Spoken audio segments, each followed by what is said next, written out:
بسم الله الرحمن الرحیم. الحمد لله و الصلاة و السلام علی رسول محمد و آله و صحبه اجمعین. اما بعد، السلام علیکم و رحمت الله و برکاته. خدمت همه شما همدیران و هموطنان عزیز و گرامی قدر، شما را به برنامه سی قدرت و حقیقت خوش آمدید میگم. با شما هستم عبیدالله سیدی و چند ساعت اخیر در خدمت شما قرار خواهم گرفت و امیدوارم که در موضوعی که انتخاب کردیم مفید باشه و برای شما معلومات لازمه را برسونیم. دوستان و هموطنان عزیز، بسیار خوشحال هستم که ما تقریبا حدود 30 برنامه در کانالی سازمان جوانان در شبکه یوتیوب فیسبوک برگزار میکنیم و این برنامه سیمی قدرت و حقیقت است و شما و خودم رو به این برنامه که ما این 30 است برگزار میکنیم تبریک میگم. امیدوارم که طول این 30 برنامه توانسته باشیم حد امکان مفکوره مردم را با اون طرفی که خودمون میخوایم تغییر داده باشیم و حد امکان کمی یاری رسانده باشیم در روند انقلاب فکری مردم. دوستان عزیز و هموطنان گرامی قدرم، من امروز تصمیم گرفتم که در یک موضوع خیلی حساس صحبت کنم، اگرچه موضوع دیگری را برنامه در بر میگیرد، ولی موضوعی که ما بیشتر بالای او تذکر میکنیم این نابرابر بودنی یعنی قانون ها در تاجیکستان است که مثلا یک از فساد میکند و اون به جرمی مثلا فساد متهم کرده می شود که یکی از مشکلات های اصلی جامعه است، او را مثلا به 5-10 سال زندان میکنن، ولی یک نفری که مثلا یک حکومت را تنقید میکنه یک لایک میگذارد به 15-20 سال زندان محکوم میکنه. یعنی اساسی موضوعی است و ما طوری که در شما در روی کردیم که میبینید اسم برنامه رو به این مضمون گذاشتیم که چرا اشتراکی در جنگ‌های خارجی جزا نمیگیرند و ما به این موضوع صحبت‌های جدی خواهیم داشت، صحبت خواهیم کرد که چرا اینقدر شهروندانی که در جنگ‌های خارجی اشتراک میکنن جزا نمیگیرند، در حالی که جزا پیشتر قانون وجود داشت و حالی هم قانون وجود دارد و هر کسی که در جنگ‌ها اشتراک میکردن جزا میگرفتند و طبق آنها با ماده های گوناگونی پرونده جنایی باز کرده میشد و اونها را به زندان میکشیدن و یا اینکه در همون جستجوی بین المللی قرار میدادن، حتی در اینترپول و فدرال روزسک و دیگه شاخه هایی که هست که از اونها استفاده میکنه حکومت امام رحمان و این مردم را در پیگرد قرار میداد. حالا من در این موضوع ها صحبت خواهم کرد و کوشش میکنم که بیشتر مفید باشیم و صحبت خواهیم کرد در این موضوع. هم دیاران و هموطنان عزیز، در هفته گذشته، یعنی در همین هفته که گذشت، بسیار اخبارهای مهمی از تاجیکان در سراسر جهان نشر شد. ما وضعیت تاجیکانی تمام جهان را پیگیری میکنم، تاجیکانی سمرقند و بخارا، تاجیکانی افغانستان، این طرف تاجیکای تاجیکستان و کلا مردم شریف تاجیکستان. بسیار اخبارهای نشر شد که بسیار نگران کننده است از وضعیت آخری که بر رسمیت شناختن حکومت طالبان و با انفضا کشیدنی مردم تاجیک اون طرف که حقی اونها نادیده گرفته شد و ما همطوری که میدانیم در حکومت طالبان تاجیکان افغانستان هیچ اشتراکی ندارند و در رأس یگان وزیر و یگان نفر کلیدی که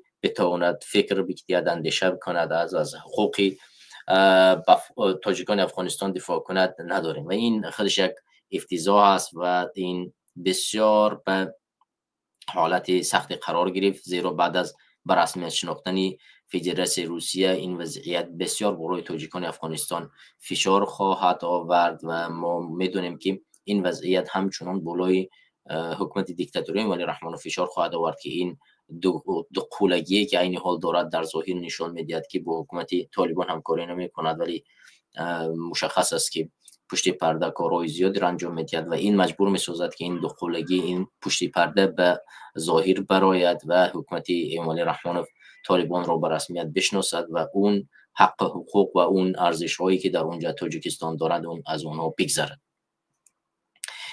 مسئله دیگری که ما میدونیم بسیار وضعیت تاجیکان سمرقند و بخارا وخیم است که ما در اونجا وضعیت فرهنگ را میبینیم. هر روز روزنامه‌نگاران و دوراندیشان تاجیک زیر ظلم و ستم حکومت اون کشور قرار میگیرند و حتی اندک ذره در باره فرهنگی ملی تاجیکان و یا اینکه زبان تاجیکان اگر حرف زدی و یا اینکه سخنی کردی دفاع کردی حتما نسبت تو پرونده باز میکنن و تو رو بعد دادگاه ها میکشن و بالاخره با دادگاه های غیر قانونی تو رو زندان میکنن. وضعیت تاجیکستان در چند روزی اخیر بسیار یعنی فهیمتر شده است. ما در داخل وطن میبینیم که وضعیت تاجیکان بسیار بسیار با شدت دایرهشون تنگ کرده می شود و ما از جمله چندی پیش یعنی دیدیم که مردم تاجیکستان تو اون درجه یعنی سطح زندگیشون پس رفته است که با آب نوشیدنی در پایتخت کشورشان تأمین کردن نمیشوند که در آنجا تعریف تفسیر کرده می شود که یک شاهنشاهی جوانی به میان آمده است و او شاهنشاهی جوان که میتواند آینده نه تنها تاجیکستان را بلکه جهان را به گفته اصطلاح آنها اداره کند. شهردار این شهر است، شهردار پایتخت کشور است، ولی پایتخت کشور آب نوشیدنی ندارد و مردمش از آب نوشیدنی اذیت میکشند.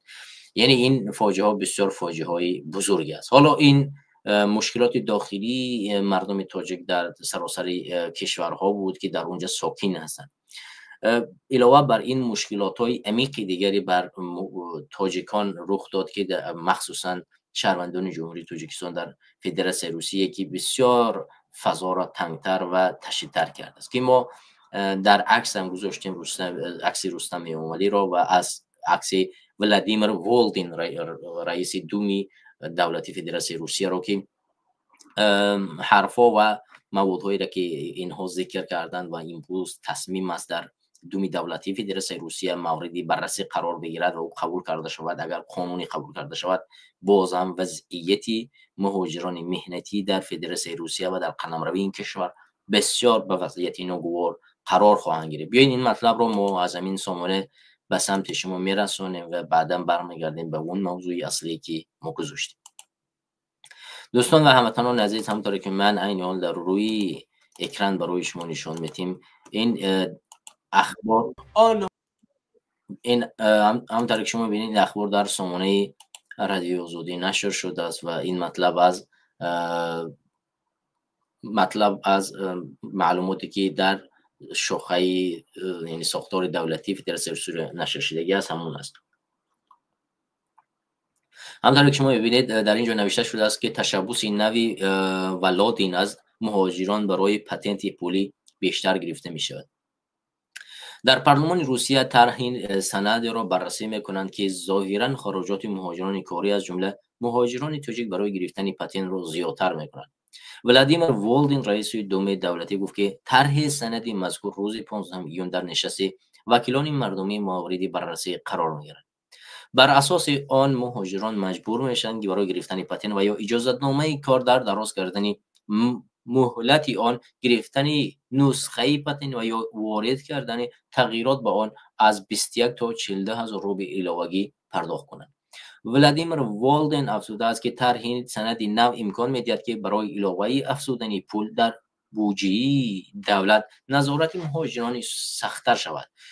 جای واقعی اقامت آنها را معین کند و در نهایت مهاجرت غیر قانونی کم شود.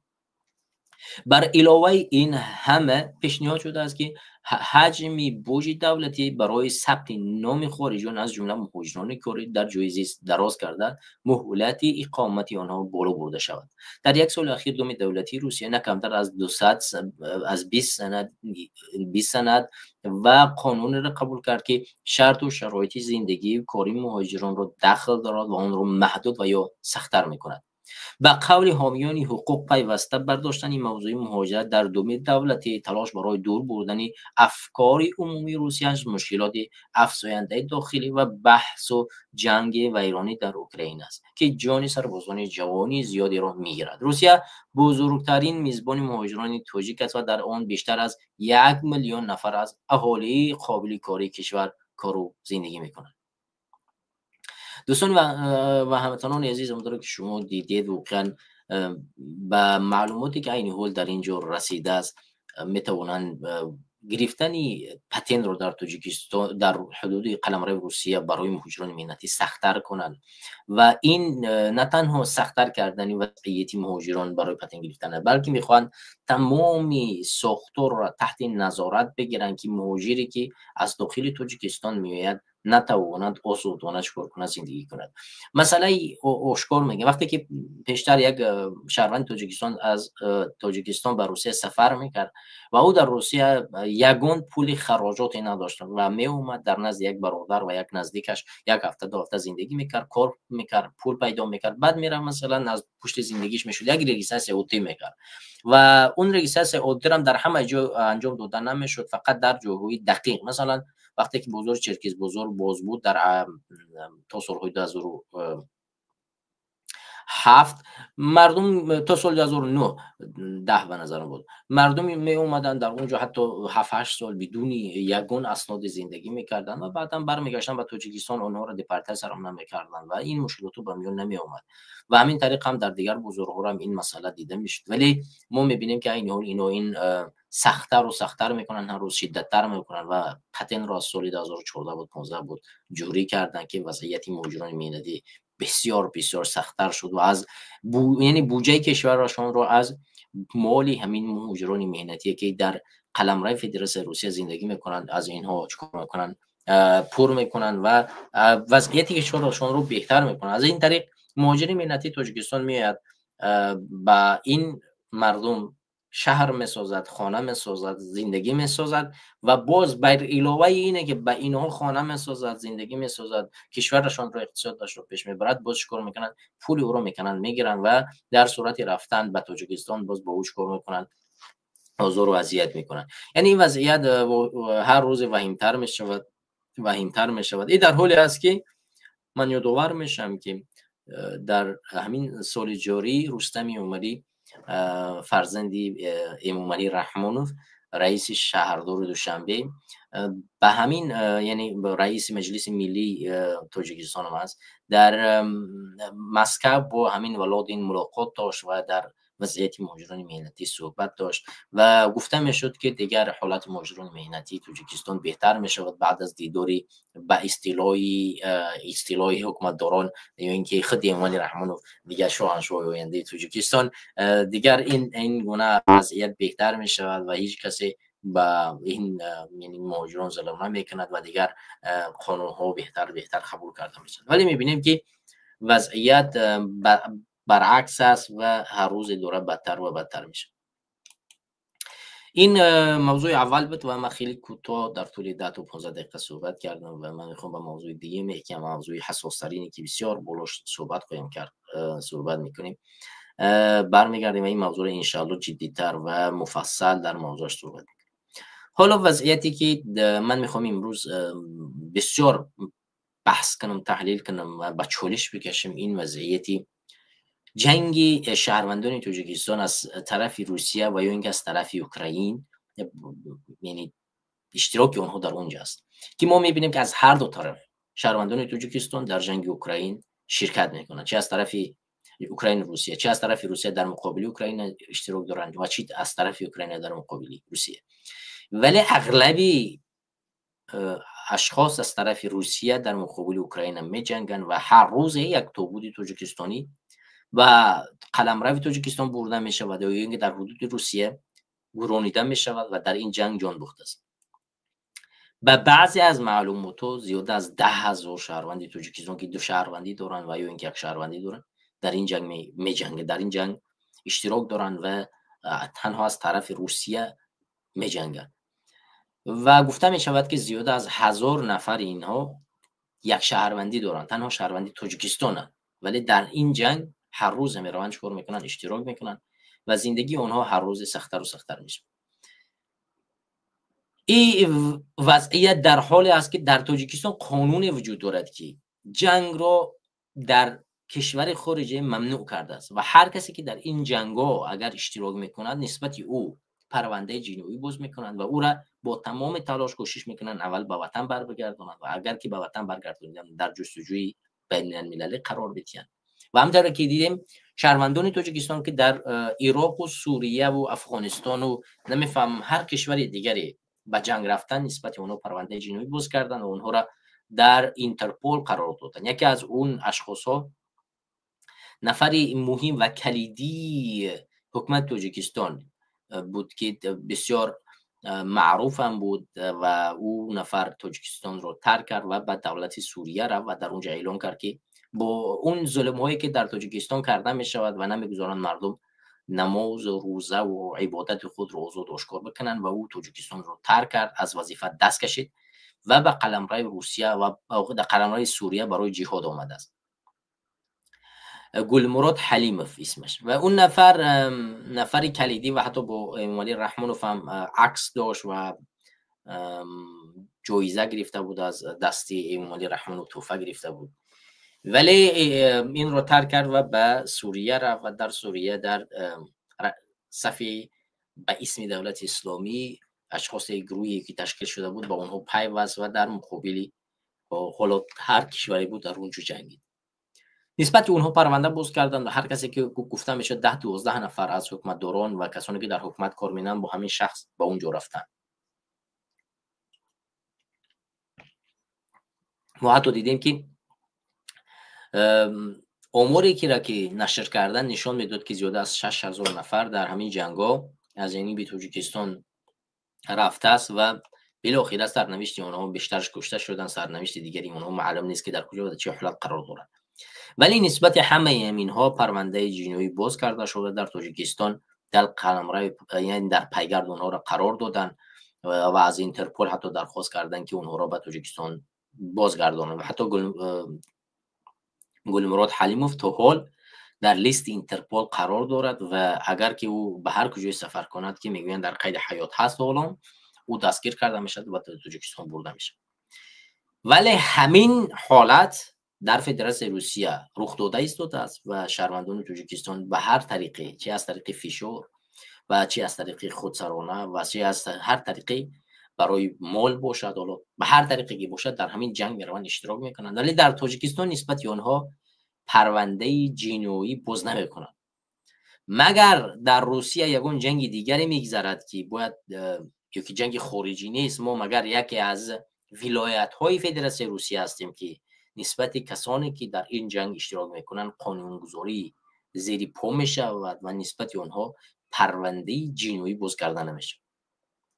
این مطلب را از رادیوی آزادی میخوانیم که چند مراجعت نامه به سفارت جمهوری تاجیکستان انجام داده شده است و چندین نفر در این جنگ ها اشتراک میکنند و هیچ واکنشی و یا عملکردی از جانب همین سفارت ها انجام دادن نمیشود در راستای نجات همین شخصیت ها. بیاید این مطلب رو ما می‌آموزیم.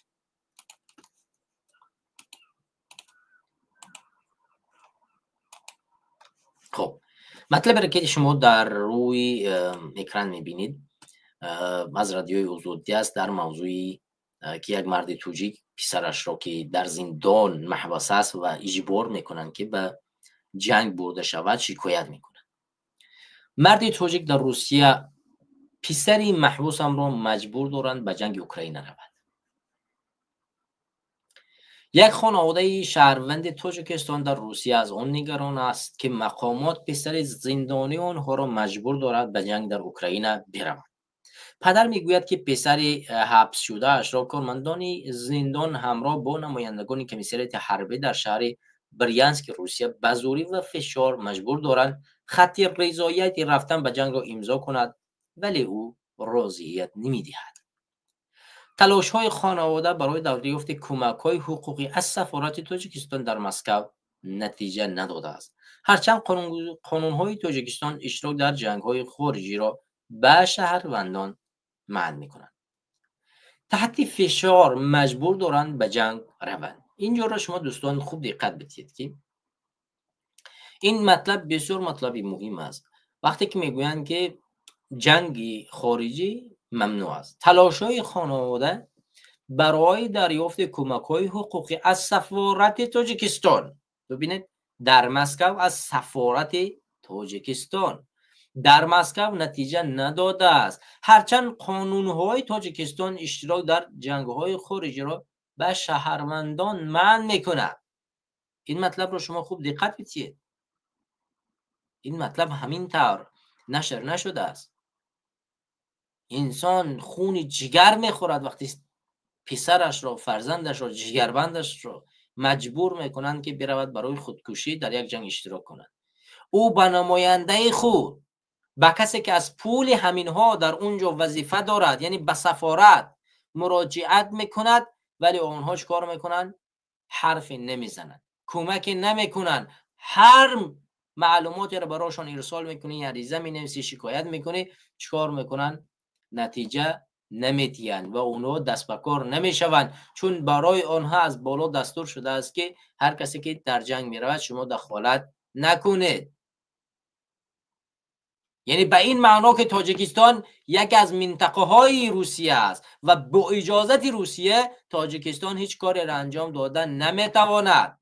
و این غلامزاده هایی که امروز در سر حاکمیت نشستن و در سفارت نشستن این را خوب میدانند و میدانند که تا امروز تاجیکستان استقلالیت روی کاغذ را آورده است ولی استقلالیت مکمل که بتواند تصمیم گیر باشد در وضعیت های مهم نمیتواند. شهروندت را میبرند قربانی میکنن و تو حقی نداری که از شهروند خود دفاع بکنی.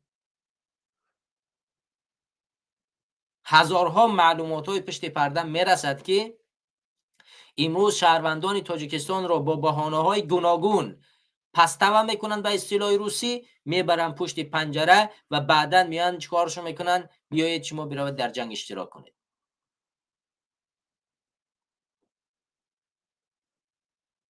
این است وضعیت امروزه تاجیک در فدراسیون روسیه. ولی قانونگذاری تاجیکستان در روی کاغذ باقی مانده است و مسئولان حکومت با زنگ میزنن. باید عده از مخالفان ادعاها میکنن که در تاجیکستان قانون وجود دارد، در تاجیکستان هم چیز خوب است، شما بر بگردید به تاجیکستان بیاید قانون شما را میبخشد فلان بیسمدان. قانونی که اصلا اجرا نمیشود مگر میتواند قانون باشد. شما اول قانون هایی که به نفع جامعه هست اون رو عملی بکنید در قدم اول. نگذارید که شهروندان ما بروند در جنگ‌های خارجی اشتراک کنند. این به نفع تاجیکستان نیست. مگر یک اوکراینایی را کشتن و یا یک روس را کشتن برای ما چی نفع می‌دهد؟ چی فایده ای دارد؟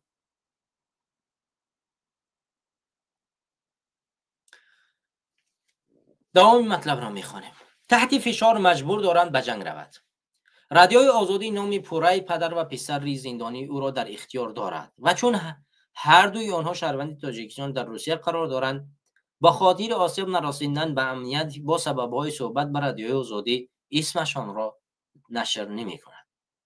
پدر در صحبت تلفنی از مسکو روز 14 ایول گفت که پسرش 26 سال دارد و گفتش سال 2022 زمانی که در دانشگاه دولتی کشاورزی شهر بریانسک تحصیل میکرد با گمان قاچاق مواد مخدر بازداشت شد.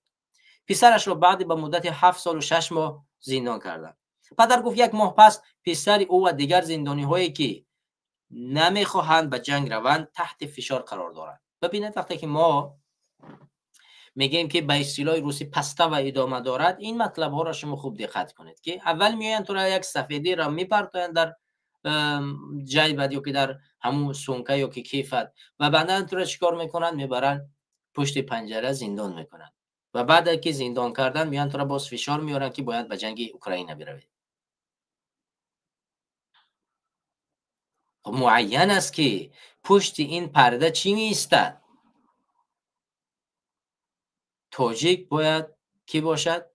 تاجیک باید کسی باشد که زیر نفوذ روسیه تاب بیارد و قربانی بدهد برای اینها تا اینه که خانواده روس‌ها در آرامی و آسایشتگی زندگی کنند و هیچ کسی رنج و عذاب نکشد تا قلمرو فدراسیون روسیه زیادتر کرده شود، ارزش‌های ژئوپلیتیکی روسیه برقرار کرده شود با دستی که با دستی تاجیکان.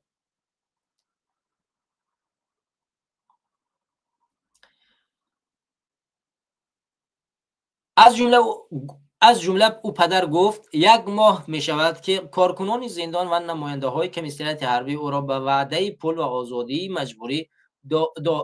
آزادی مجبور دارند به جنگ برود. وی رد کرده است. بعد این فشار آوردن که بشیجا حجره کمیره جریمه میبرد. ما نمیخواهیم که فرزندان را از دست دهیم چون هر روز خرابی های زیاده برای کشته شدن شهروندان تاجیکستان در جنگ اوکراین میشنویم و میخوانیم. گفت او در صحبت به رادیوی آزادی. ببینید این قضیه رو ببینید. اما وقتی که پدر تلاش میکند که فرزندش به جنگ نرود و به سفارت مراجعت میکند، ببینید که صحبتش با سفارت چگونه است. هم صحبتی ما گفت در مسکو در یک آشخانه کار میکند و با سفارتخانه تاجیکستان و کنسولگرایی مراجعت کرده است که مساعدت کنند، ولی پاسخ دریافت نکرده.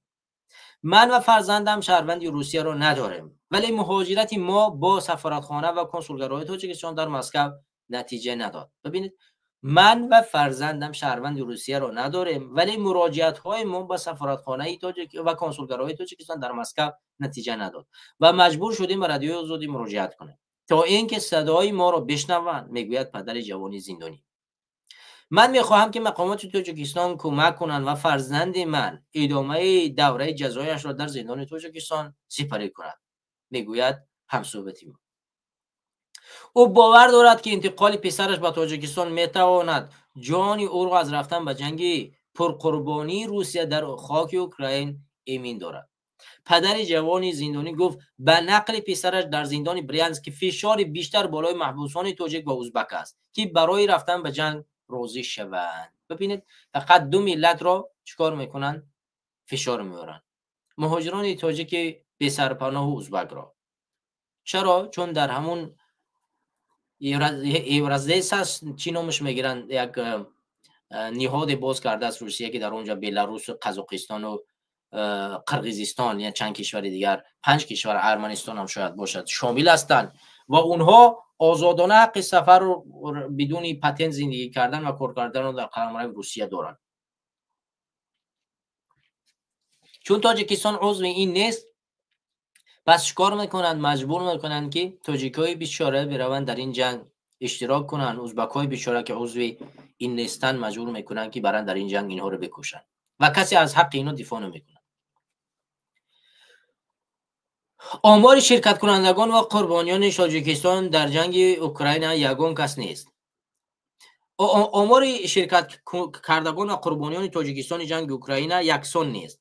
اخیراً ژورنالیست بی بی سی به میزان اسم 72 شهروند تاجیکستان را معلوم کردند که از طرف روسیه به جنگ اوکراین رفتن و آنجا کشته شدند، ولی بنا به آمار طرح زیستن میخواهم اوکراین از 931 زاده تاجیکستان که به جنگ اوکراین سفر شدند، یا 196 نفر کشته شدند. در تاجیکستان برای شرکت در جنگ‌های خارجی جزای جنایی پیش بینی میشد و مقامات از شهروندان تقاضا میکنند که از قانون ویران نکنند، ولی نسبت کسانی که در جنگ اوکراین اشتراک میکنند هیچ چاره‌بینی نمیاندیشند. ببینید از 931 نفری که در همین جنگ اشتراک کرده است، اینجا من زردش کنم، 196 نفر این اشخاص به اصطلاح اوکراین در همین جنگ کشته شدند. 196 نفرش. شما درک میکنید که چقدر تلفات زیاد است. زیاده از 20% همین نفر در همین جنگ کشته میشه. ما در 2 هفته قبل یکی از برنامه‌های دیگریمون یک مطلب دیگر آوردیم که شهروند تاجیکستان در جنگ اوکراین پاهایش زخمی شده است، راه گشتن نمیتواند. دکتران او را جواب دادن که برو تو در جنگ اشتراک کن. میگه پاهام درد میکنه، آقا زخمی هستن، میگه فرق نمیکنه. چرا؟ چون زندانی بوده است. او باید برود و در اونجا کشته شود و این گونه اینها تسلیم میشوند. رادیوی آزادی چندین بار تلاش کرد که به سفارت تاجیکستان در مسکو تلفنی تماس گرفته نظرهای آنها را به قضیه محبوسی از بریانسک بپرسد، ولی زنگ‌های تلفنی نمایندگان دیپلماتی هرچند میگذرند ولی گوشی را کسی نمیبردارد. این بار اول نیست که مهاجران از کشورهای آسیای مرکزی و مجبورن به جنگ فرستاده شدنشان از سوی مقامات روسیه شکایت دارند. دوام 3 سال حمله روسیه به اوکراین خبرهای زیادی درباره فرستاده شدن مهاجران به جنگ اوکراین رسانه‌ای شده است. یک قسم این مهاجران را به وعده آزادی از زندان روسیه به جنگ بردند. نمونه اخیرش روز 3 اپریل رخ داد وقتی 8 شهروند زندانی تاجیکستان محبوس رقم 26 شهر ولگاگراد روسیه به جنگ اوکراین فرستادند. نزدیکان زندانیان از ادامه جلب محبوسان نگران هستند، چون باور دارند که روسیه به زودی به جنگ پایان دادنی نیست یا در پی تقویت دادن ارتش برای فشار بیشتر به اوکراین هست. این مطلبی بود که ما دوستان و هموطنان عزیز از رادیوی آزادی به سمت شما خوندیم و همونطوری که شما میدونید وضعیت هر روز متاسفانه سخت‌تر و سخت‌تر می شود. من یک مطلب دیگه رو اینجا به سمت شما میرسونم دوستان، چون ما در این موضوع صحبت کردیم. وقتی که بیشتری مردم به این ادعاها هستند که در تاجیکستان از حالت مهاجران کمتر رسانیده می شود و امامعلی رحمانوف و اون که حکومتش بیشتر از حالت مهاجران بخبر نیستن و نمیدونن که در تاجیکستان چی میگذرد. ببین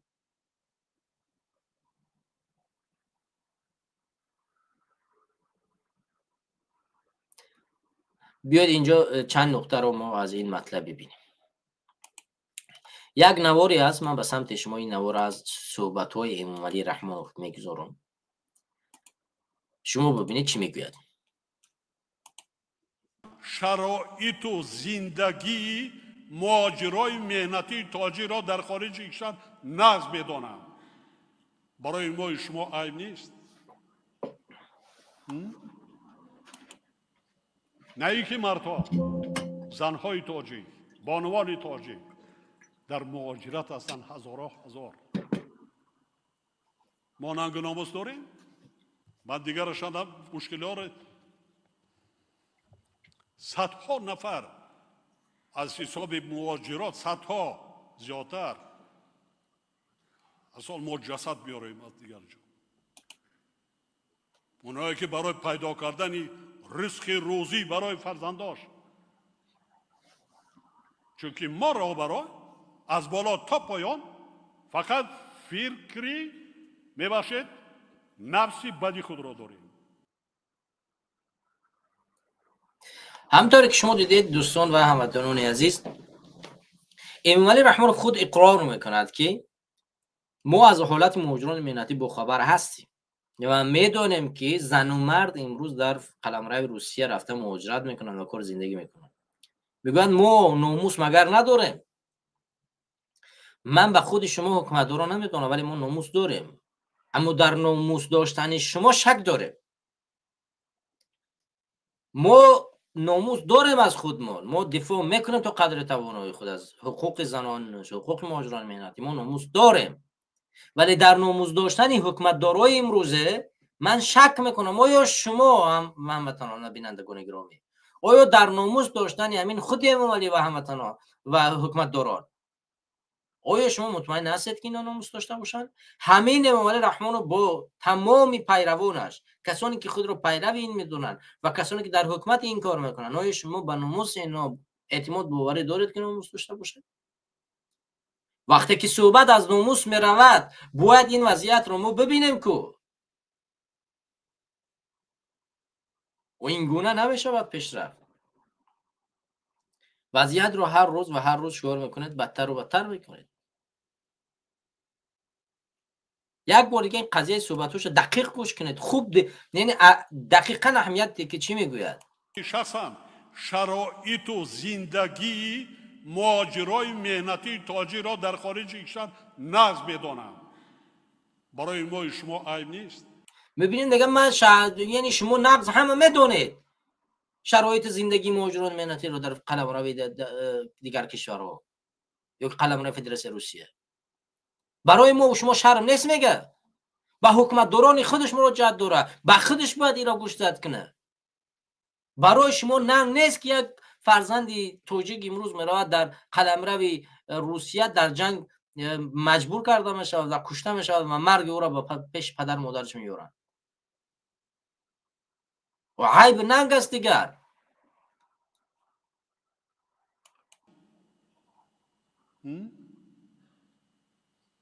نه اینکه مردها، زنهای تاجیک، بانوان تاجیک در مهاجرت هستند هزار.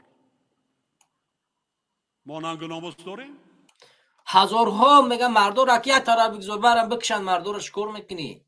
امروز زنهای تاجیک در همون مهاجرت میروند، زندگی کار فعالیت دارن.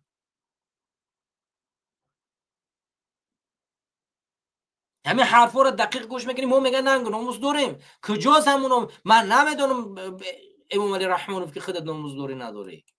نمیدونم که رستم امامعلی ناموزداری نداره. این چیزا من نمیدونم، من نمیبینم. اگر ناموس می‌داشتین کار با اینجا نمیزد.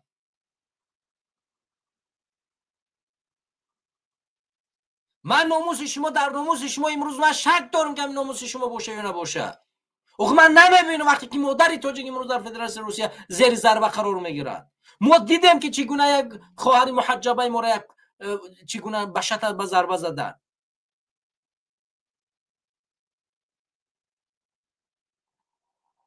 ما دیدیم که خانم تاجیک چگونه گفت که مرا پلیسای روسیه ملیسای روسیه منع میکنن، از من تقاضای همخوابگی میکنن.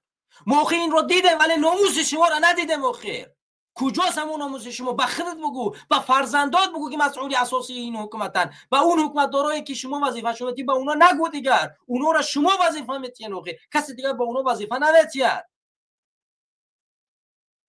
تمام وظیفه ها را شما با اونا میفروشه. اونا فقط به خاطر پول در اونجا هستن، به خاطر کار در اونجا نیستن دیگر. آخر به خانواده خودت بگو که ناموزداری یا نداری. به فرزند بیار در اونجا بشنان که ناموزداری یا نداره. دخترات تفایرات کو در اونجا بشنان، به چهره دخترات نگاه که حرف را بزن.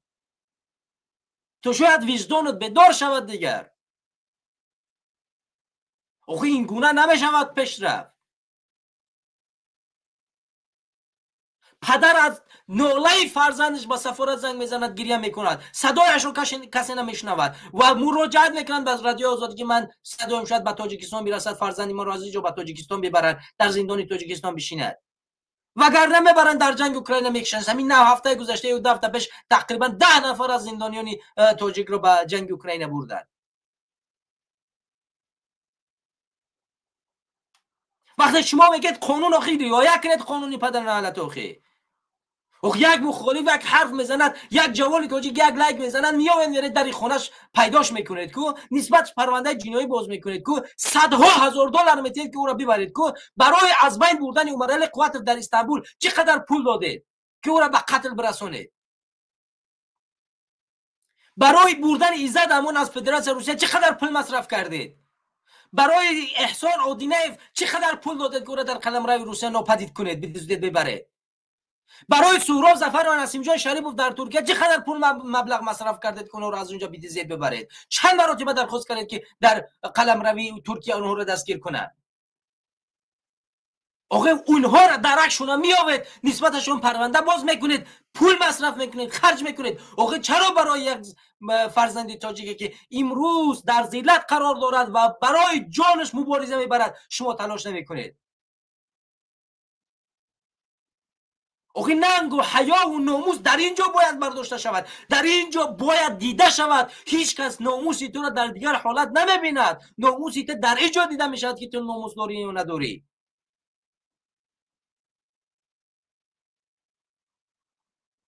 فرزندی 5 ساله در فدراسیون روسیه تجاوز میکنن، زن تو را میآیند، یعنی دختری تاجیک میان تقاضای همجنسگری یا همخوابه میکنن که بیا با من خواب شه. پلیسی فدراسیون روسیه فرزند تاجیکستانی را، شهروند تاجیکستان رو میآیند سفیدی رو میپرتن در جاکش میبرن میشنوننش، بعدا میبرن در جنگ اوکراین میکشوننش، به قتلش میرسونن و میگویی که ما ناموس داریم. کجا همون ناموس؟ مگر می شود از ناموس صحبت کرد در اینجا؟ با خدا شرم کنید، با خدا حیا کنید، مردانگی کنید.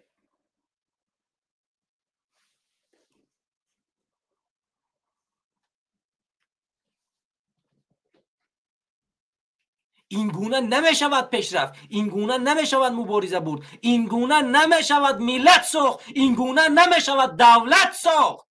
نمی شود دیگر این گونه دولت داری کردن.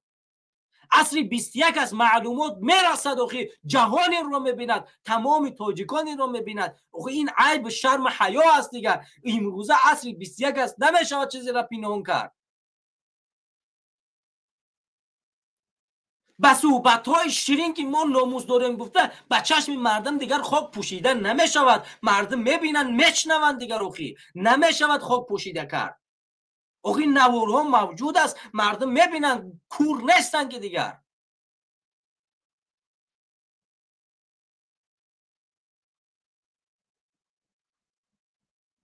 آخه حیا کنید به خدا قسم.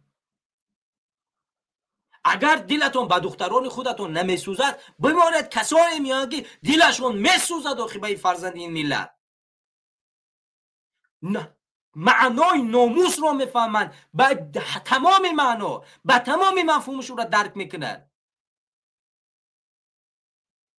وقتی که شما نمیفهمید، نمیدونید ناموس چی است، آخه کار به اینجا میان میرسد، چون شما تا امروز درک نکردید که ناموس چی است. تا اینجا تا امروز درک نکردید که ناموس چی است. ناموس رو معنایش رو نفهمیدید. اگر معنایش رو میفهمیدید، ملت به اینجا نمیزد، ملت به اینجا نمیرسید.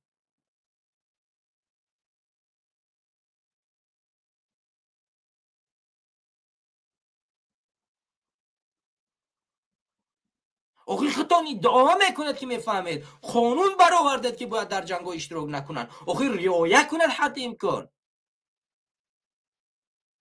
کمک دست به کار شد. آخه از همون کرسی های خود بر بخیزید، برید یگانجا مراجعت کنید، صحبت کنید، دیپلماتتون رو پیش میبرید دیگر. آخه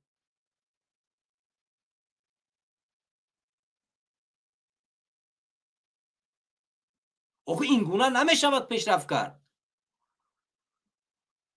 با خدا قسم عیب و شرم و حیاس این کاری که شما میکنید. باید نگاه کنید دیگر. حکومت رو در دست گرفتید، پول این مردم رو میخورید، داراییتون از جیب همین مردم بالا میرود. یک بار بر بگردید به همون کسوم سال 1991 نگاه کو. خودت اقرار کردی که من شیمی کسوم نداشتم، از جوروهم قرض گرفتم. با پیش اسلام کریموف رفتم که بعد اسلام کریموف یک پر شیمی کسوم برای من توفه کرد. خودت اقرار میشه که نداشتی، قرض گرفتی، از دیگران پوشیدی رفتی. بعد خواجه خارجی اسلام کریموف برای شیمی کسوم داد. آخه یک بار همون شیمی کسوم اولیه قرض کردگیت رو نگاه کن و امروز نبیروها، فرزندا و دامودا و تمام خویشاوندایت رو پولایش رو نگاه کن.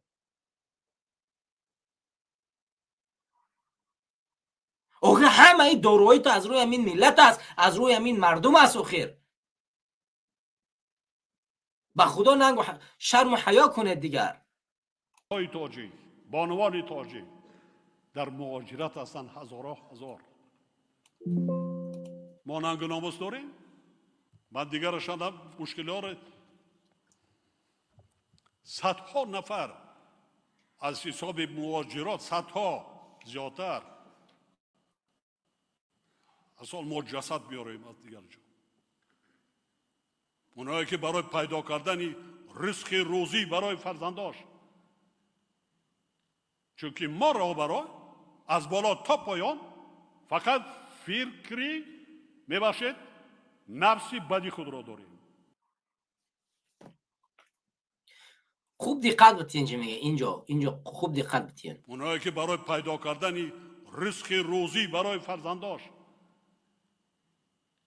چون که ما را برای از بالا تا پایان فقط فکری میباشد، نفسی بدی خود را داریم. خودش میداند، میگم ما در فکر نفسی بدی خود هستیم. رو برو اونا برای رزق روزی میرن تلاش میکنن، ما در فکر نفسی بدی خود هستیم. خودش میداند که نفسی خودش بد است، خودش میداند که نفسی اولادش بد است.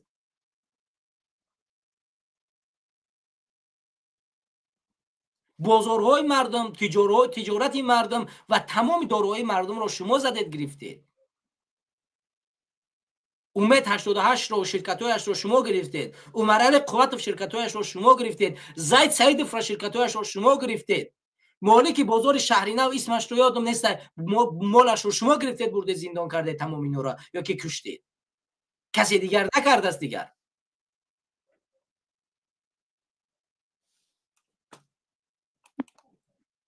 سلام علیکم مریت، بفرما. سلام علیکم برادر عبیدالله. و علیکم السلام. برادر سوزی خوبه. صدا هست در این استودیو؟ بله صدا. بله صداتون هست. بله خیلی خوب خواهی کردیم. من همینجا شتاگی تماشا دارم. این اول برنامه گپای شما را тамошо дорум, гӯш дорум, хеле хуб кардем. Яке дарди мову шуморо бовар ки дига намедонам ки мефаҳмад дарди мову шуморо. Ман чӣ гуфтарем дар инҷа, дар ин байн раҳмон ба ҷое ки ҳамин лутчи ҳамун хаб кана, гап назана барои ҳаққу ҳуқуқи муҳоҷира, ҳаққу ҳуқуқи зани муҳоҷире ки дар тарафи Россия ҳастанд, чӣ гапе ки дар бораи ҳамин халқу муҳоҷир ки гап мезанад, мисол ҳамун гуфтагиш дар ҳамун инсонияту дар ҳамун қонуну дар қонуни ҳар як инсонияти халқи муҳоҷиру тоҷик намеяд. Барои чӣ ки шармандагиеда. Аввал лучше ҳамун гапе ки мегӣ, на ки намекунӣ. Номус мегӣ, мисол чӣ мегам, номус мегӣ, бо мисол хата тоҷик мегирӣ, вайш мегирӣ, лучше ҳамун хаб ки нагӯ ҳамира дар ҳамун маҷлисое ки мекуна ку нагӯ. Барои чӣ ки дар байни 30 чанд сол ки ҳамин президентӣ дорӣ, ҳамун коре ки дар даст дорӣ, мисол опытам дорӣ дар ҳамин любой байни давлатҳо. То што Раҳмонов мегӯяд, гуфтагиш хат ягонаш тоғра намегӯяд. Лучше хата шарманда наки хаб ки ҳамун гапа гав назан. Просто ин халқа чиқа бигӯм, халқа ки мисол бесоҳиб парфтагиеда, ки дига чӣ надорад, вай мисол надорад. На самом деле халқи парфтагия бесоҳиб ягон гап пуштибонӣ дорад. Ҳамин халқи тоҷика ранги як бумагае ки ҳамин мисол распечатат мекунӣ ку, печат қолаб мекунӣ, бумагае ки ҳамин сафед, ин ҳамин хеле шидагиеда. Ин имрӯз ҳамин бумагаро дар коршон медаронӣ, мепартоӣ, ҳамин таре мешавад. Ҳамин халқи тоҷик реально ҳамин таре шидааст. Рӯи рост خودش میدونه بعضی بله چیزا اونم بله روی روست صدورم میونه روسیه. بله روی روست یعنی کسی که نه یا مثال حکومت روسیه ده هم военныш هم امنیتش هم مثال МВД و مثال قورу балош روی روست همین توجیکه که میقپن یک تا 10 تا 20 نفر نداره معقولشون باشه چه بگم همین چخیره که خودشون با کار میکنن داش در قانون تو نمیگم همین میگیرن روی میکنن در جنگ با اوکراین روی روز نه قانون کار میکنه نه یگون چی یا وقت با خود میگیره уже дарам передовой گفتی چی که дарам территории Украины گشتسی فهمیدی روی روز ایره کی مثال چه بگم رحمونов من نمیدونم خلقی خودش اگر همین خلق چه بگم айдаш ягон кор намеояд вай ба гуфтанам мисол ба гуфтаниш ки бовариш намекунад мисолш ки бовар намекунад лучше мисол хаб ки чӣ мисол дар ҳамун баромадош ки ҳамун суханое ки гап мезанад ҳамун маҷлисое ки дар ҳамун пеш чоплус қавру бало лучше хаб ки вақте ки мегӣ ки ман номуси мо куҷо шид зану духтарои тоҷико дар территорияи Россия ҳамун барзаговори гап мезанад лучше Раҳмонов хаб кан ба ҳаддуи наки барои чӣ ки хита мисол шарманда мекунӣ неки ҳамун суханат байни чоплусои худат даже асоба намегзарад фаҳмидӣ рости одам зачумарид кардагӣ дар 30 сол парфтагиаша мефаҳмӣ груба шава зачумарид мешава ку ҳамин одам ҳамин кардагӣ парфтагиам агар мара биқапам бикушан чӣ коре кунам ман ҳамин гапа открито мегӯм реально ба тоҷикиш бигӯям ҳамин ғиллому чумову ҳамин тари кардагӣ то Раҳмонов парфтагиам ҳамин Кремл ҳамин тари кардагия دیگه یگون وقت یگون چیره دارم آخرش هم گپ گفتن نمیتونه یا وقتا یک ساله که 2 سال شد در الماتو بود در کجا بود нас уважаете برای چی ما مثال همین ما رو در هر جا سن پوتین گفت در هر جا ما رو پس میزنیم مهاجر ما بسیارای همین گپ تا آخرش نگو اهمیت ده همین گپ نگو یا دقیقه دادم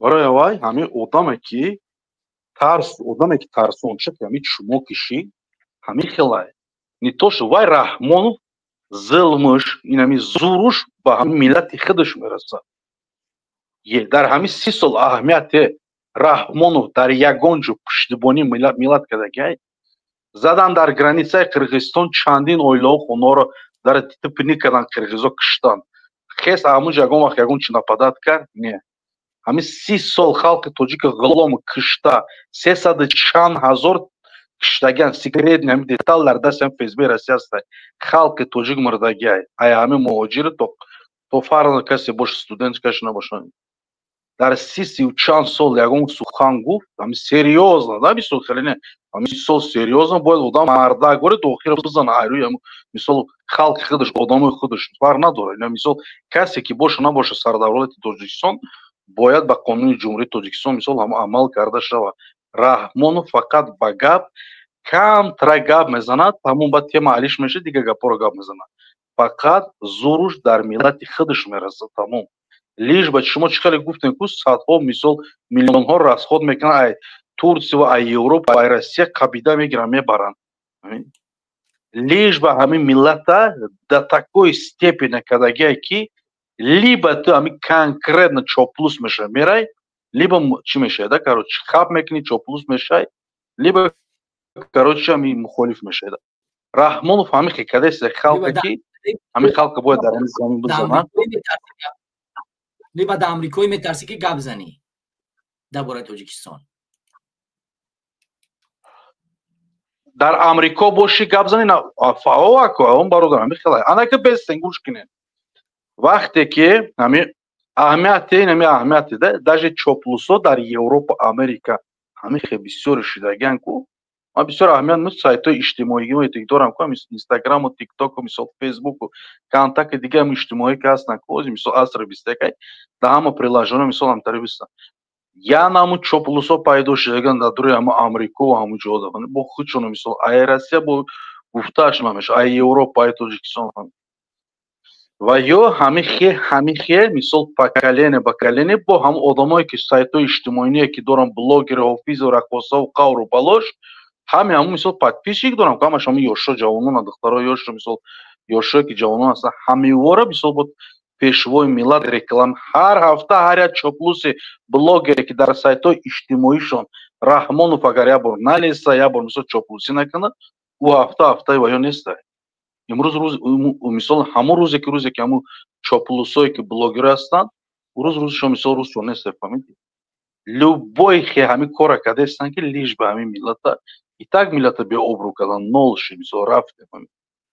Ай пушти мо то вақте ҳикмати Раҳмонов пар надорад, то 50 солай, 100 солай боша набоша, ягон вақт ай пушти миллати тоҷик хеста ягон гап намезанад. Ягон кор намекунад серьёзно, мисол до конца бизанад, фаҳмидӣ? Я одами хуб, ба худо қасам, мо дар амин Россияем. Ман чӣ чора просто мефаҳмам, бо чӣ чора ки нақл мекунам. Ман одамои шиносе дорам ки дар ҳамин мисол дар ҳамин ҳикмати ҳамин полиция мисол МВДшо, ФСБшо дар ҳамин чо военне кор мекунанд. Шумо мегӯяд соҳиб надорем. Мара ҳамин савола метиҳанд. Шумо мегӯяд соҳиб надорем. Соҳиби мо мегӯяд на. Мисол мо чӣ хеле боша набоша мегӯям хай шумо ҳам бесоҳиб ки дар ҳамун Украина пусида рафтесин, ягон шуморо ҷамъ намекунем. Бо ман ответ метавонам шумо. Мегӯям майли мо ҷанг кардастем ай тарафи худмон. Шуморо бурда мегӯям нагласи дар ҷанг киштестем, мегӯям. Нагласти мега шунондастанд. Чӣ коре кардастед истифодатон бурҷон. Шумо нанг номус надоред, мега соҳиб надоред. Ман чанд қайхела мисол зависит боша по фаҳмои ақли худам ответ метавонам. Ман наметарсам, ман худованд метарсам. Некем ки ман точно против ва ё мегӯям мисол дар ҳамин байни спорт уғри намеғалта. Шумо приезжие, иммигранте, мега шумо бояд мисол чӣ хел бигӯям, ҳамун читон кор кунад. Посолтон, ҳукуматон, юриститон бояд кор кунад, ай қафои ҳамин муҳоҷиротон. Ягонтас мега саг қадр дорем, мега шумо қадр надорем. Дар тарафи Украина мега бурда паростестантон мега ягон кас ба доди шумо намерасад. Ягон кас. Ман одамои шиносое дорам ки дар ҷанг ҳам иштирок кардастанд ва иношон мисол дар ҳама чишонам ҷой гап дар ҳамин аст ки дар байни и айрӯӣ метавонӣ чишай тарсо. Раҳмонов бо мегӯям фақат зуруш дар миллати худаш мерасад, тамом. Только инамиқа дар миллати худаш миллата тарсонча карда ки единственно ба қатл куштор миллата ҳамиха тарсон карда рафтеста. Дига дар ин Кремл, дар Москва, дар дига чо Раҳмонов ягон кор карда наметавонад, барои чӣ ки метарса, фаҳмед.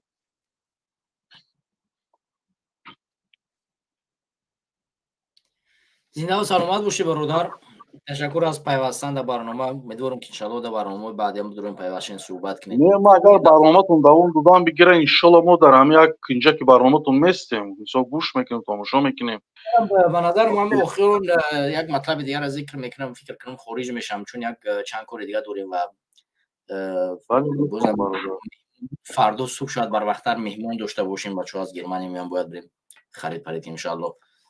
انشالله باز صحبت میکنیم. منم شاید که خارجم بعد از یک 15 تا 20 تا 25 دقیقه میبینیم کوکو چگونه پیش میره انشالله. بله خیلی خوب شما همین برنامه مال برابر خیلی خوب که دارم برنامه‌تون اشتراک میکنیم. بدون چی گفتم کسی که باشن مخالفه که مثلا همین دستگیری میکنن در کجا که باشن برنامه رو کم پیش بردن در کره که برای چی که ما همیت میتونم خیلی عقب شنیش رسیده بین مخالفه که مثلا روی اکران پشت اکران مثلا هستن خیلی عقب شنی سخت رسیدن یک دیگر مثلا ما امروز دستگیری نکنیم فهمید امروز دستگیری ما نیتوش تو مثلا ایوای یک مثلا فینانسی باشه دستگیری ما همین سخن کردن مثلا یا نمود مثلا روشن پروپاگاندا ما پیش بردن هر یک برنامه مخالف 100% نه منم بازی همین کمک‌های مالیم و انشالله همینیم که همیشه دعوت میکنیم که از تمام برادران که کوشش کنیم چون مردم ما الکی آموخته شده است که چی خوبی ها داره و چی بدی ها داره و دقیق است که عین حال مردم ما نیاز داره که به او کمک کرده شود نه اینی که از او گرفته شود. به همین اساس ما مخالفو باید کاری کنیم که کمک کننده مردم باشیم. البته اگر که اون تجاری موفق پیدا شود و پشتی پرده بگه که مثلا من میتونم سرمایه گذار کنم این فرق میکنه. از مردم عادی ما طرفدار نیستیم که ما باید پل بگیریم و مسئله برنامه ها رو باید یعنی کمکی بگیریم چون این چه ضربه میرسونه و مردم دورتر میکنه از ما. وقتی که ما اگر تاریخ نگاه کنیم بیشتر حالتایی که حکومت‌های اومدن و مردم ما را گرفتن یک از اساس‌هایی که توانستن و ما حمله کنن و ما را زیر نفوذ قرار بدن این وعده دادن همین مال بودگی است به مردم و ما را از این طریق گرفتن. به همین خاطر ما باید کوشش کنیم که برعکس باید مردم رو دست فری داشته باشیم که مردم کمک کنیم نه اینکه از مردم پول بگیریم و این چیز ضربه سخت‌تر میزنه. ما هیچ وقت از کسی ان شاء الله نگرفتم و آینده کوشش میکنیم که در روی پای خود بیستیم و هیچ وقت دست نیازمند بله برادر یک حضور بخشش دارم بین سخن دارم چی از سخن میگم ان شاء الله میبرم چی میکنم چی گفتم ما همه چی نداره 2020 21 نه 5 6 سال شد خیلی مثلا دوامات همه پیشرفت‌های مخالفا روشن‌تر شد مثلا برنامه کردن. ما چی گفتیم که کسی که میتونه دستگیری کنه بله دستگیری که مالی که مثلا فینانسوی شکل دستگیری کنه ما میبینم даже 5% در یگان مخالف حوزه که رفته است نه دستگیری شده است نه مثال هم آوازی بلند شده است نه یک کس مثال سخن بسیار مثلا دستگیری که ما هست آدمای هستن که возможно دارن مثلا کنیش باید обязательно دمیرا کمک کنن که برنامه روشن‌تر شود مثال پروپاگاندا مثال بین چی باید بیشتر شود. ما همین نگاه دارم بین مهاجر مثال مخالف ما خیلی عقب شینی کردیم ما خاطر برنامه را دستگیری کنیم با سخن گفتم مثلا با پروپاگاندا روش مثال چی کردن پیش رفتن ما چی گفتیم که همین سخنی که ما برای همین گفتیم که ما همین را پیش بردن نتونستیم ما لیب ما نبارو عقب شینی کردیم ما 1.5 میلیون اگر 1 میلیون چند مهاجر داشته باشیم مهاجر ما کجا شدن نازی مایل پول مولشون سخنشون کجا شدن اشتراک کردنشون در همین استودیو همین برنامه شما کجا شدن حیاتش درد دوا داره کجا شدن значит ما همین دایوس بیناموس چوپلوس شدگی رفتگی ترسونچک شدگی رفتگیم وقتی که آدم تنبل کشید آدم تنبل کشید ایجاد بیناموس میشه میگم ما ناموس داریم دروغ یکه من 1000 توش دیدگی میگم من ناموس دارم ناموسش همون قدرتی که داره در یک کمبغل تاجیکی خودش میرسه فهمیدید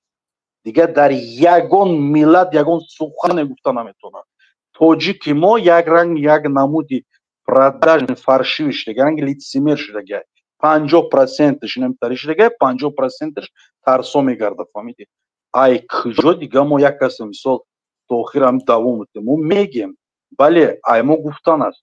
Мо шароит дошт бошем, конечно шумо дастгирӣ мекунем. Мо мисол ҳама корро мекунем. Аймо фақат гуфтан мисол равшантарии ҳамин чира пропаганда монад.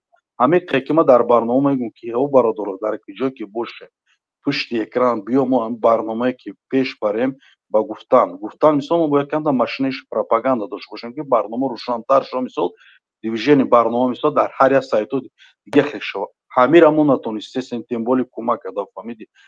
ман намедонам барои чӣ халқ хапай либо ҳамин даюсиро беномусиро тарсоро қабила гирифтагиянд либо короче ҳамин чӣ бугум ман намефаҳмам дига ягон чӣ гуфта намеш халқи моро любой чӣ як мушкилот вуҷуд дорад бародар. мушкилоти асосие ки имрӯз мардумро ноумед кардааст ин тӯлонӣ будани ҳамин роҳ аст.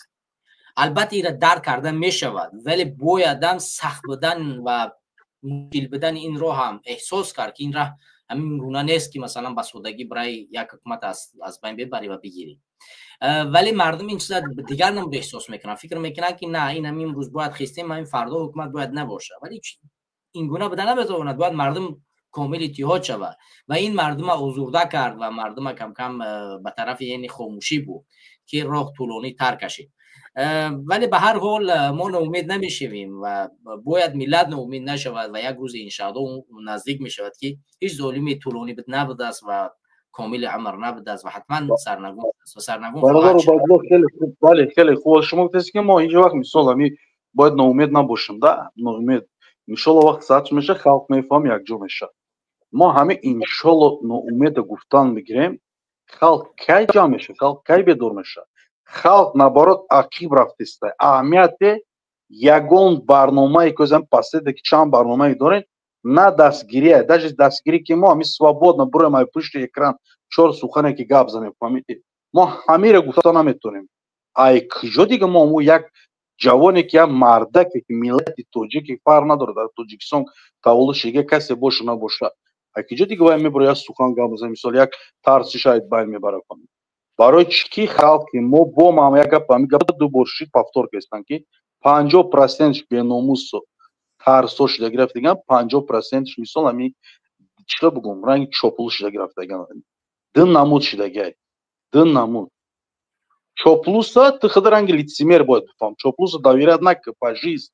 чоплус ин ҳамин рӯз агар власти тоҷикистон алид шава ку меган ку як китоби русо мисол мам як писатель як чӣ бугум як политик як образовательный мисол рус аст ку бинесондага ки не трогайте мисол чақанашин рақосу блогер артиста любой власт ваё служит мекунад. ҳамин чоплусорам чақанашин ҳамин рӯз агар власти тоҷикистон алид шид ваё медонад пушти вай ваё ҳамитарян доверяд накӣ чоплуса ягон вақт ҳамин агар мухолиф чоплус шуд доверяд накӣ. чоплус ранги лицемеру дукуна мешавад.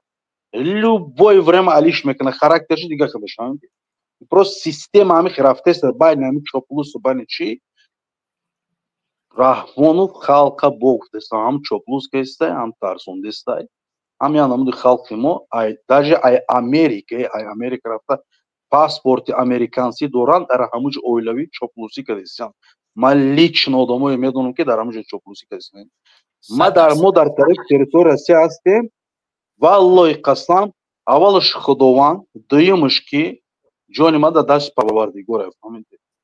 ман рӯзе ки гап назанам маро бовар мегирӣ имону номусум ғам мекунад. ман бояд гап занам, ман бояд як касе бедор кунам. ман гап назанам маро номусум ғам мекунад. барои чӣ ки ман ҳамин роҳда биромадан роҳ дига маро гардондан намешавад. ман ҳамон ранги тори тоҷикам ая модар тавушакам як хун дорам ая тоҷикистон ая тоҷикистон тавушакам ая осмон чаки дига нестам пухи ҷои таърифу маъриф нестай.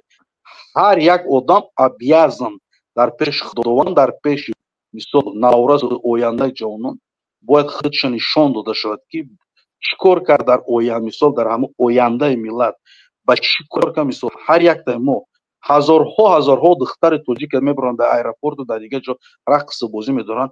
марг ба мо вари 2 миллиони муҳоҷири тоҷике ки чуво намебаранд гап намезанам.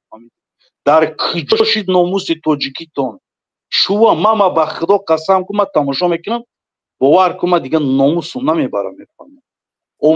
ман намедонам барои чӣ хапам.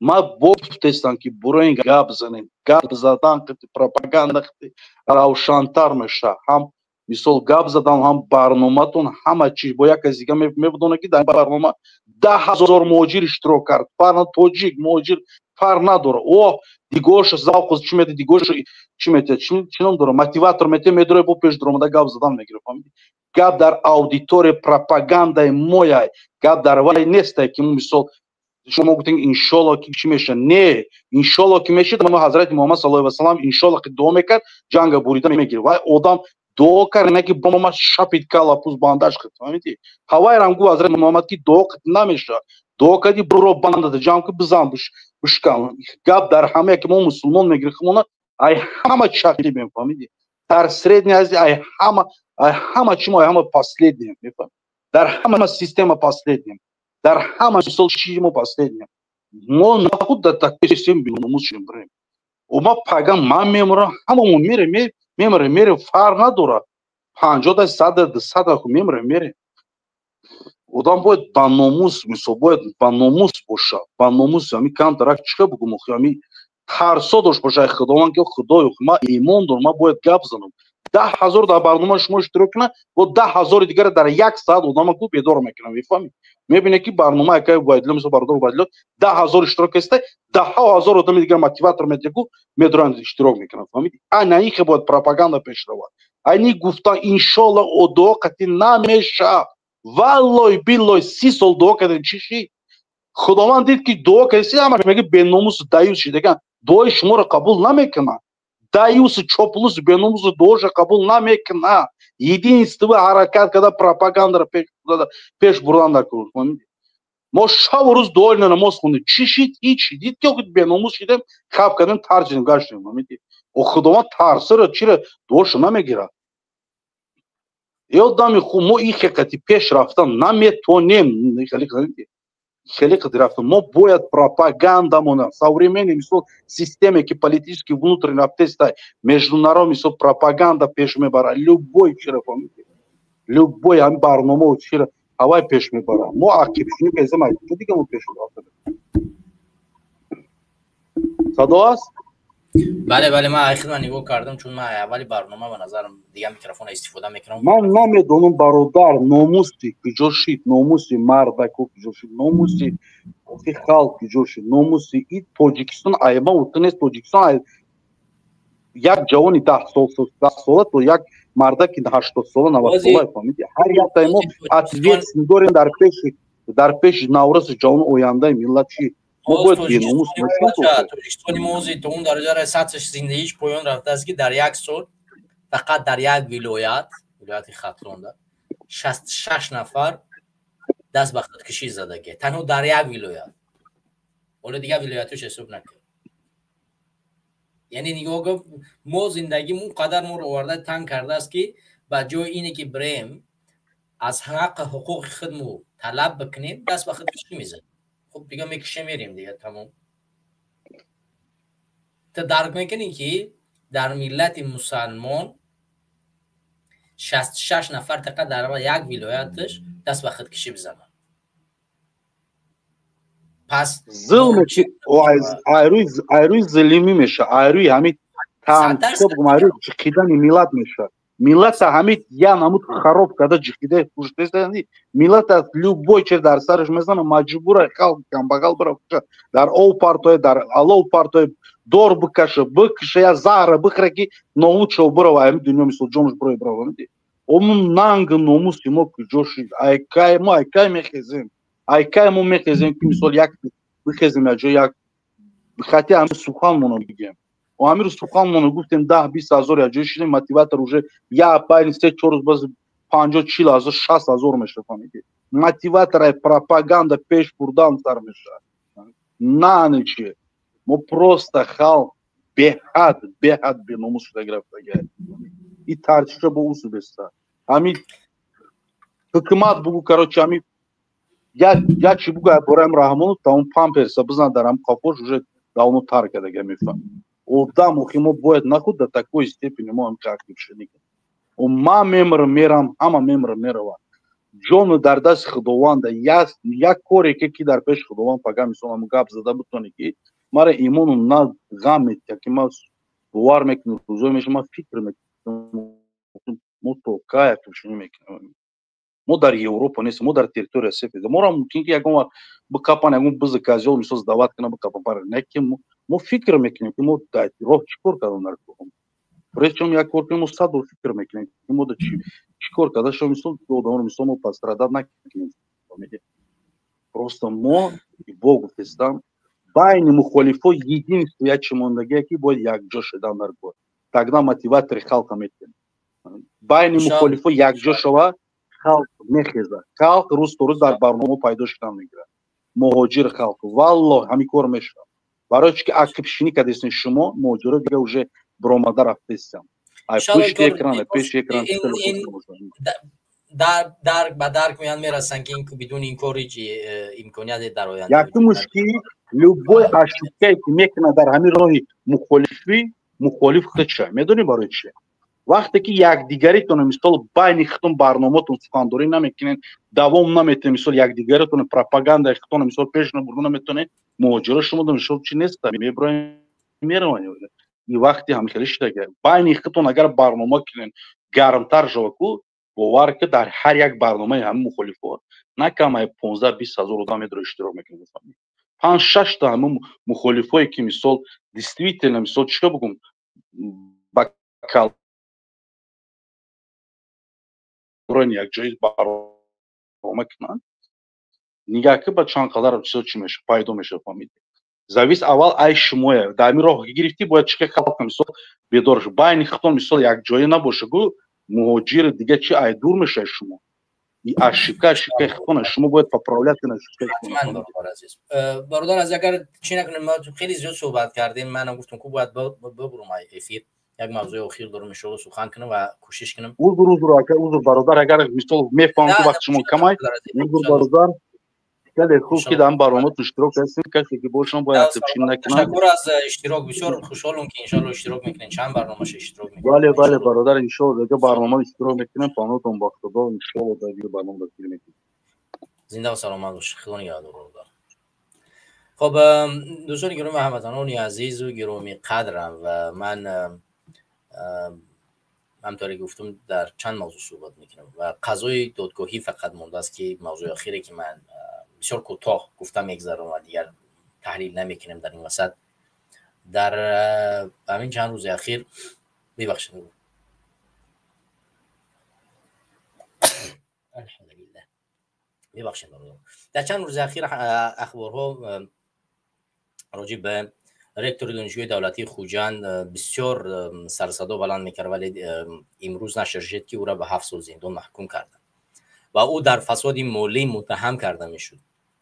البته معلومات زیاد در این باره نشر کرده نمی شود و بسیار نگران کنندش هم همین است که وقتی که یک کارمند دولتی را و در سطح عالی و مخصوصا مسئله معارف که بسیار مسئله نازک است و هیچ وقتی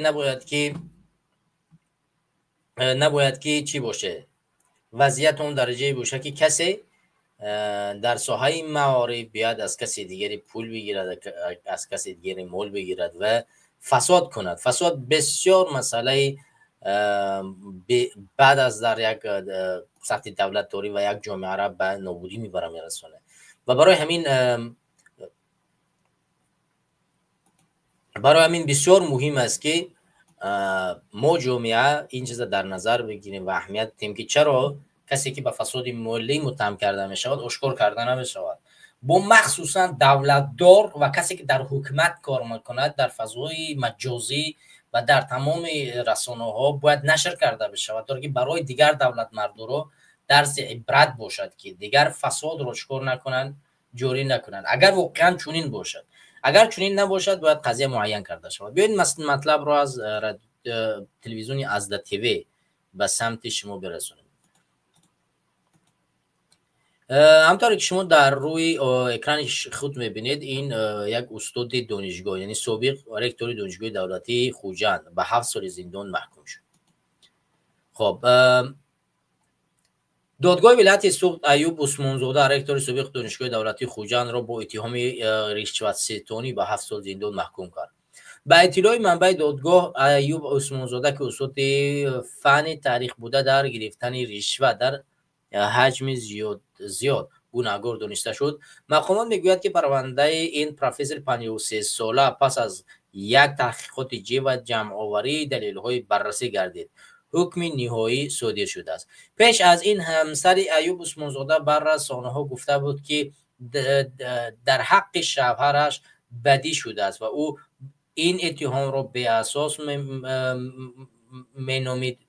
نامیده بود. همسر و خانواده وی امیدوار بودند که پروفسور از جوابگری آزاد می شود، اما در حال حاضر نه نظر خود پروفسور عثمانزاده و نه نزدیکان پیوندان و وکیل مدافع او برای اتهامی سنگین و حکم دادگاه بر رسانه‌ها اعلان نشده است.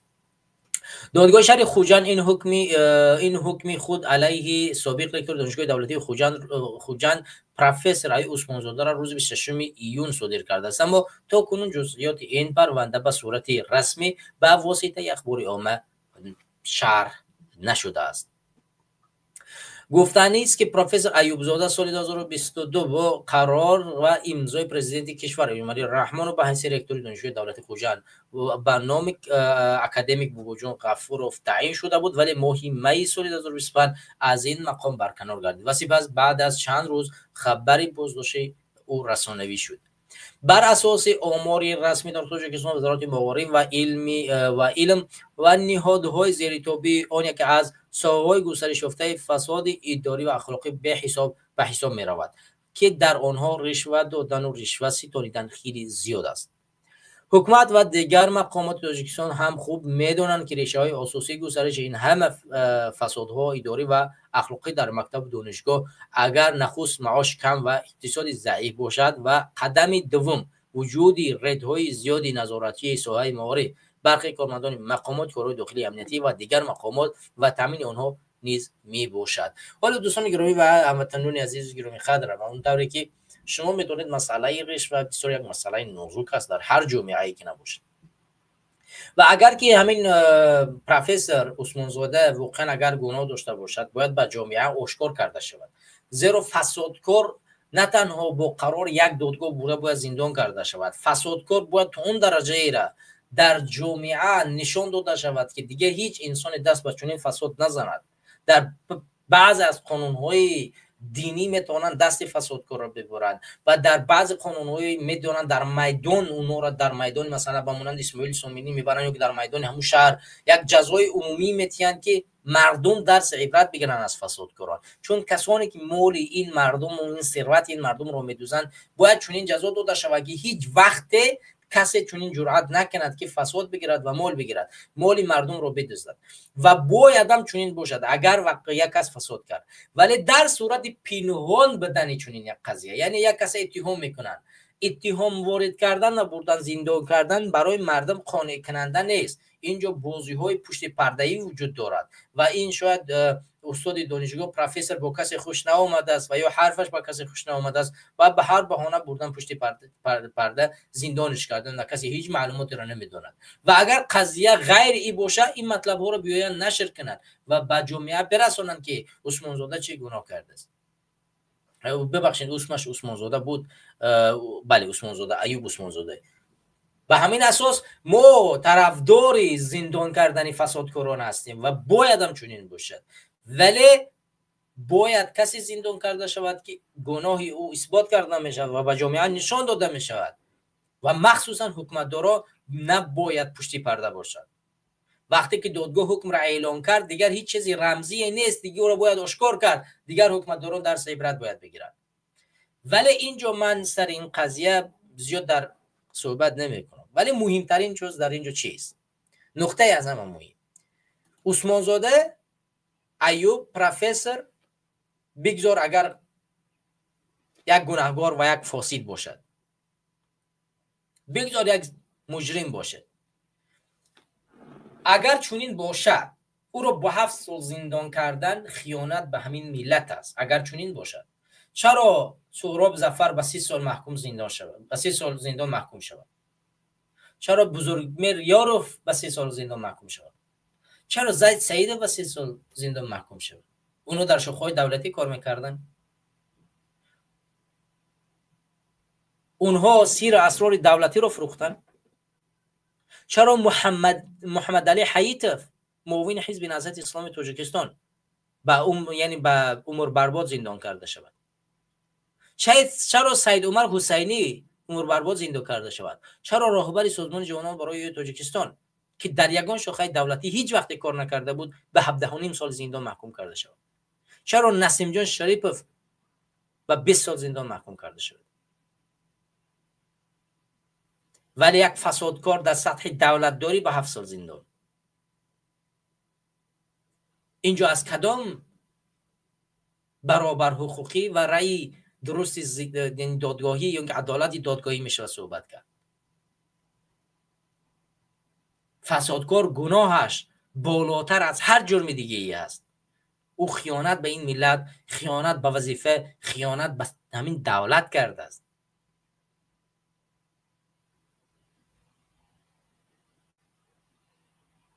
فساد از همه دیدگاه، از دیدگاه قانونی دنیوی، از دیدگاه قانونی دینی که بدترین ذلت دانسته می شود. باید به بدترین حالت این انسان های فسادکار باید به جزا کشیده شود. ولی ما می بینیم که کسی رو که اینها در فساد متهم میکنند به 7 سال تا 10 سال چون در حکومت کار کرده از جزا میتین. همون طوری که شهردار کولاب رو الان اسمش یادم نیست، عنایت الله بود، عنایت بود، چی بود، به 10 سال زندان محکوم کردن. ولی زید سعیدوف 3 سال، مقصود ابراهیم محب 10.5 سال، سهراب ظفرов 3 سال، محمد علی حیات عمر برباد کلا زندان یک عمره، سید عمر حسینی زندان یک عمره، 10 نفر دیگر اینچونی. اونها چیکار کردن؟ مخالفی حکومت بودن، در هیچ وظیفه دولتی کار نکردن، به دولت خیانت نکردن، سیر اسرار دولتی و حکومتی را نفروختن، فساد نگرفتن، به این ملت خدمت کردن به جای خیانت. آنها را بردن زندان کردن.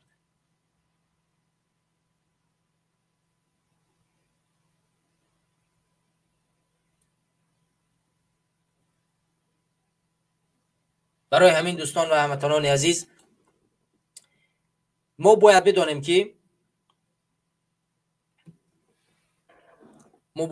که وضعیت مهاجران، وضعیت مردم تاجیکستان واقعا در شدت‌ترین حالت قرار دارد و دادگاه‌های تاجیکستان، روند قانونی تاجیکستان در پایان‌ترین صفت قرار دارد و یک انسانی که واقعا جرم میکند، دزدی میکند، آدم میکشد، او را به 5 سال، 10 سال، 15 سال زندان میکنند.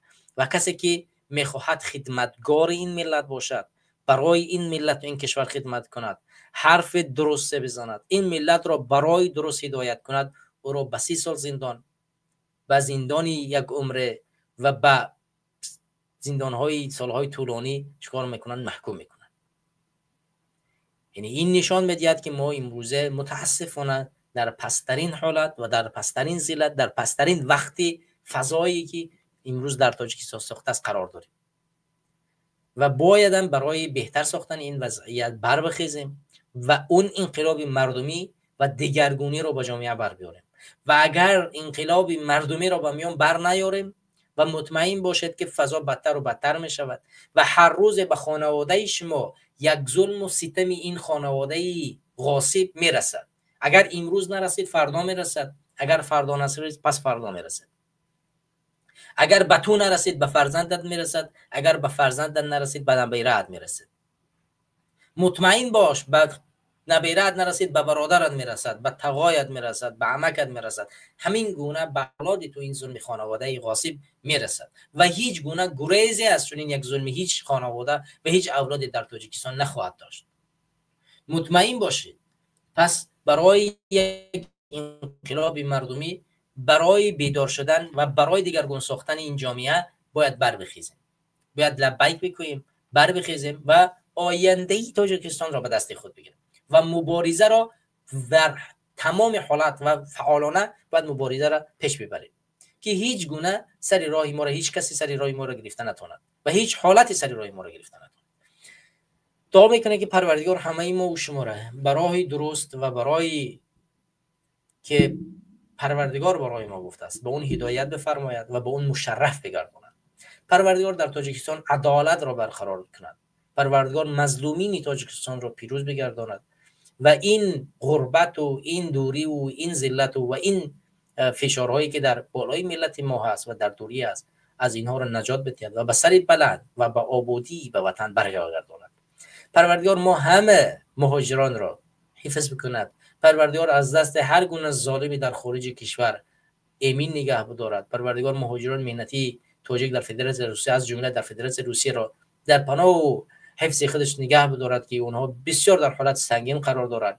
از چشم اون دشمنانی که میخوان اینها را با جنگ‌های اوکراین ببرند، در هر جایی که هر بهانه اینها را پشت پرده پشت زندان ببرند، پروردگار اینها را نجات بدهد و با اینها رزق روزی فراوانی را بدهد که به وطن به سر بلند بر بگردند و در نزد عائله و فرزندان خود بیستند و زندگی کنند و پروردگار ما و شما را نیز مشرف بگردانند که این ملت مظلوم را از دست ظالمان و این اولاد غاصب نجات بدهیم و به تاجیکستان به سر بلند بر بگردیم و تاجیکستان را خانه مشترکی که همه ماست آزاد و آباد بگردانیم. شما را به پروردگار میسپارم. پروردگار همه شما را نگهبان باشد. السلام علیکم و رحمت الله و برکاته، همدیاران و هموطنان عزیز و گرامی.